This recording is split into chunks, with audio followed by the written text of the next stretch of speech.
Welcome into Full Count Detroit, your home for everything Detroit Tigers. I'm your host, Jack Heckman. Guest with us today is Isaac Zach. We'll be talking on the weekend MVP, going forward with the AL standings, and then panic or chill out, and then towards the end, we'll have our A's preview for tonight's game. Over the weekend, Tigers avoided the sweep. Not a good series, though, for the boys. Riley Greene played really good, but the hot bats in that first game for both teams, a 14-8 game. Riley Greene's got to go to the All-Star game. I mean, that is a guy who is hitting very well, very, very well. Isaac, let's hear your thoughts on Riley Greene the last week. I mean, he's just going crazy right now. I mean, he's batting 478 this week with 10 RBIs and three bombs. I mean, he's just raking. That is very well. Too bad the pitching wasn't that great this weekend. Brant Herter struggled. We'll get more into his stats later. But Jahmai Jones, really good pinch hitting. Yandy Diaz had our name in the first game. It was also the most runs given up all season long. Jack Flaherty, man, we got to figure it out now. If that is a guy who wants to dominate going forward, this is a team who needs a guy when you have three pitchers hurt right now. Casey Mize day to day with cramps, nothing serious right there. We thought it might have been something serious in that last game, but just some hot Florida weather. But in game three, Tigers got the bats going, batted around in that ninth inning. Riley Greene, I'm going to continue saying it. There's no reason he should not be starting the All Star game in Atlanta. That is a guy who is playing insane right now. Wenzel Perez, 3 RBIs, also with the home run. Parker Meadows gets that much needed home run. He hasn't really hit well since he got called up or got back up on the big league roster. But that huge ninth inning, Riley Greene had two doubles and Torkelson doubled. That was a series hit or miss, but the Rays are one of the best teams in baseball since May. And they were just a team that it's hard to play at that stadium when you're not used to it. Steinbrenner Field kind of has the dimensions of Yankee Stadium, and we've seen how those Yankees hitters have hit recently between Judge and Soto last season. Those are two guys who are really hitting it well. But Isaac, I'll get your thoughts. What were the thoughts on the series from this last weekend? Overall, I didn't think we played as best as we could have. You know, I mean, but this last few games, we've took some tough losses, and that we could have won. But like, I mean, that was probably needed. Before the All Star break, you wanna go to the All Star break hot. You don't wanna go into it losing 10 games in a row and then coming back out of it and losing more games. You want to go into it hot so you can start the next half really good. Yeah, we'll get into our standings over the last weekend. I'll just recap. The Royals lose 2 out of 3 versus San Diego. The Guardians take 2 out of 3 versus the A's. Twins get swept by the Brewers. White Sox have an 8 game losing streak, take 2 out of 3 versus Toronto. And the Tigers, they have a big lead on that division right now. 24 games on the last place White Sox right now. That is a struggling White Sox team. The Twins saw Jacob or did not see Jake, or yes, they did. They saw Mizorowski. He had a really good outing there in Minnesota. But this is a Tigers team that they have a very comfortable lead on this division right now. 8.5 on Cleveland. The Royals 2 games behind them. Royals struggling this season. I thought they'd be competing with the Tigers, but I don't think that many people expected the Tigers to be almost 20 games over 500 at this point in the season.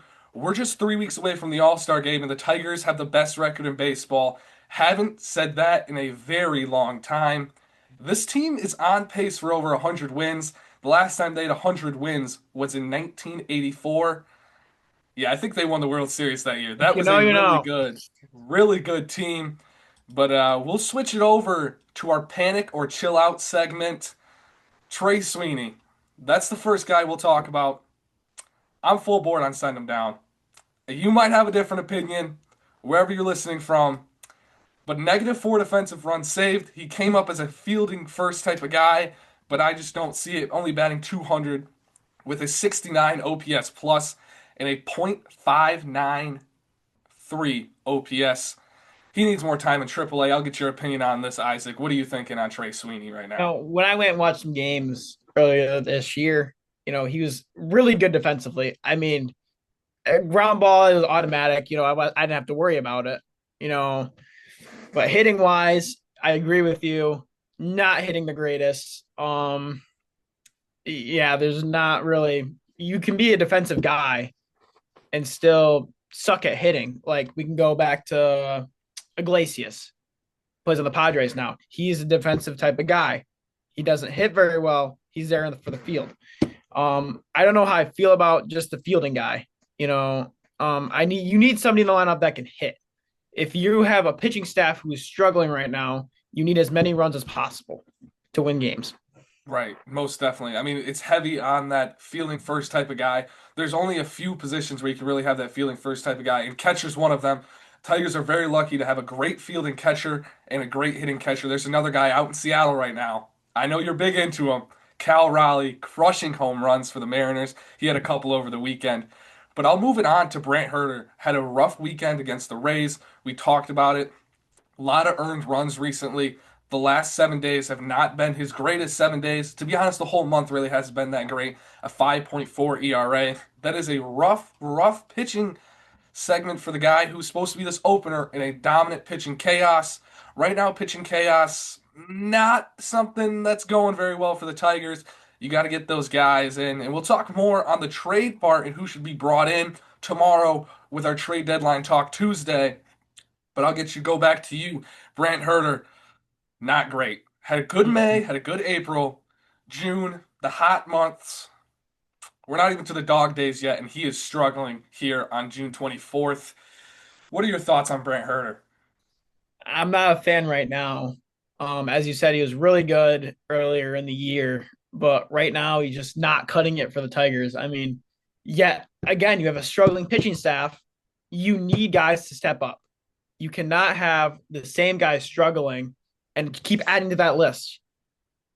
You can't have Flaherty, who's supposed to be a key contributor to the game. You can't. Right, and it's so hard watching this team who had such a dominant bullpen last year.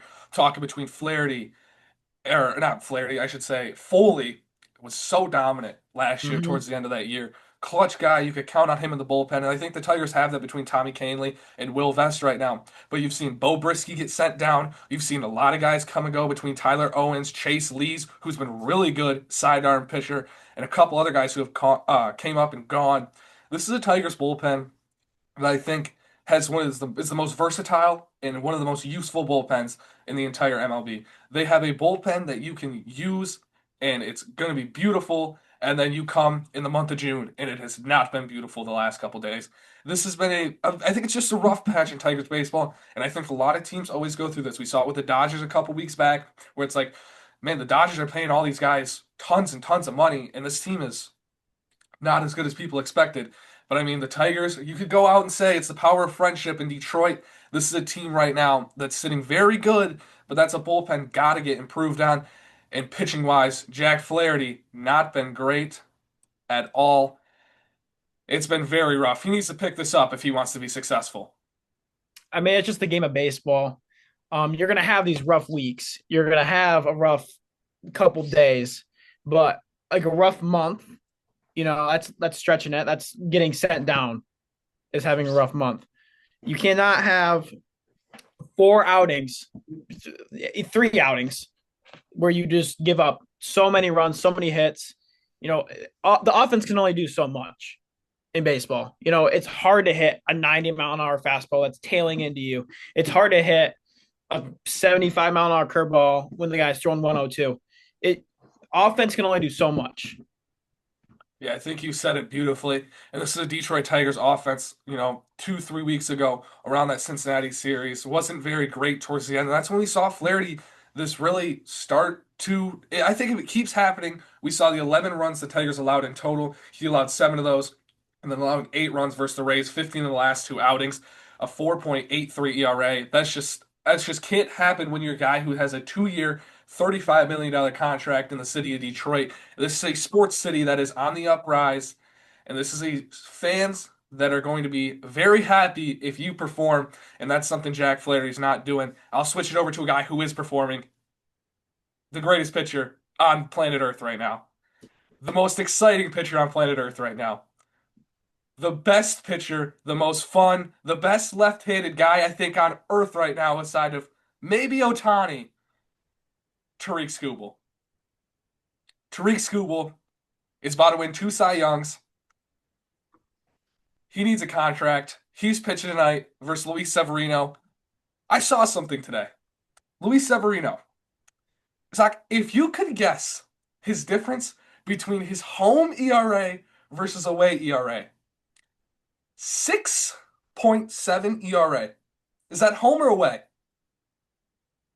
Away. Yeah, no. Let's try home and let's go for a .93 ERA on the road. This guy is Wow. playing lights out on the My road. goodness.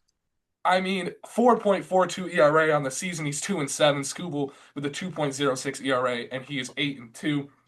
A whip of .85 for Skubal and a 1.34 whip for Luis Severino, the righty. This is going to be a good matchup. I mean, those away numbers really favor Luis Severino. Tariq, we know how dominant he is. Amazing pitcher to go out there and watch. Just looking at the strikeout to walk ratio, that's majestic. That's the only way to describe it. 117 strikeouts to 12 walks, only allowed 6 home runs this season. Luis Severino, 66 strikeouts to 30 walks. Definitely a big difference between those two pitchers. Except for Luis Severino dominating on the road. Isaac, righty lefty. Severino, Scooble, let's get your thoughts. Severino scares me a little bit with those away numbers. But like, don't let his record define you. 2-7. That's not the best record, right? You're looking at Scooble 8-2, but that ERA is really scaring me. The A's playing a tough stadium. They're the Coliseum. They're not the usual stadium. They're somewhere. I don't even know where they're at. I forgot. Sacramento. Yep, yep. They're somewhere. They're in a tough stadium. That's all I know. Um, it's hard to pitch in that stadium, but when you can tell when Severino travels to these other stadiums, they're pitcher friendly. Obviously, you got a .93 ERA on the road. So, I mean, Tigers looking at it right now, they have a 78% chance to win. I think the Tigers take this one. Yeah, most definitely. I'm going to 100% agree with you. I mean, definitely not biased at all, but this is a Tigers team who I think really needs this A's series right now, and I really think they need to dominate it. And you got Scooble tonight. You're going to have, hopefully, no guarantees. Olsen should be back for either tonight, or not tonight, tomorrow, I should say, where we have an undecided yet. When you're losing Mize, especially, too. This is an A's roster that is exciting for a young group. They have Jacob Wilson, who's probably going to be I believe he's leading all vote getters for shortstop. He's coming in with almost a 350 batting average. Brent Rooker, 15 home runs. Tyler Soderstrom got 45 RBIs. There was a period in the month of April where Soderstrom had a ton of home runs. He's kind of cooled off since then. But this is a series I think the Tigers most definitely need. And facing Luis Severino on the road, it's going to be tough. But Isaac, let's hear it. Who is your home run pick for tonight's game on June 24th versus Luis Severino? I want to pick Riley Greene, but I feel like that's too obvious. He rakes. He's got 17 bombs on the year. He's going crazy this last week. But I'm going to pick Colt Keith and Wenzel Perez going to come in as a pinch hitter later in the game. I like that. Wenzel Perez, he could come in, pinch hit later. Colt Keith, I do like that. He could get the bats going. He really hasn't been hot since that or the Angels series, I should say, back in May. Ever since then, he's really been a solid hitter overall. But I'm gonna switch it up. I'm gonna go Parker Meadows, back-to-back games. He gets it done. Meadows, I think, needs these home runs coming in here. And he's a guy who's, obviously speed first, defense second, hitting comes third nature to him. But this should be an exciting game tonight. It's a must tune in, even if you're not a Tigers fan. Tariq Skubal, Luis Severino, not really. He's a big name actually because he played for the Yankees. A lot of people know who he is, but Tariq Skubal, that is the best pitcher on the face of earth right now. A top five baseball player. He's going to be the highest paid pitcher in in a year or two here. Man, do I hope the Tigers make that contract happen.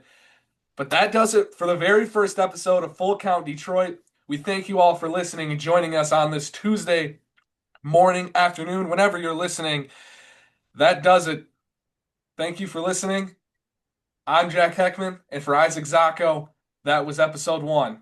Thank you for joining us, and I hope you join us tomorrow for another Tigers podcast.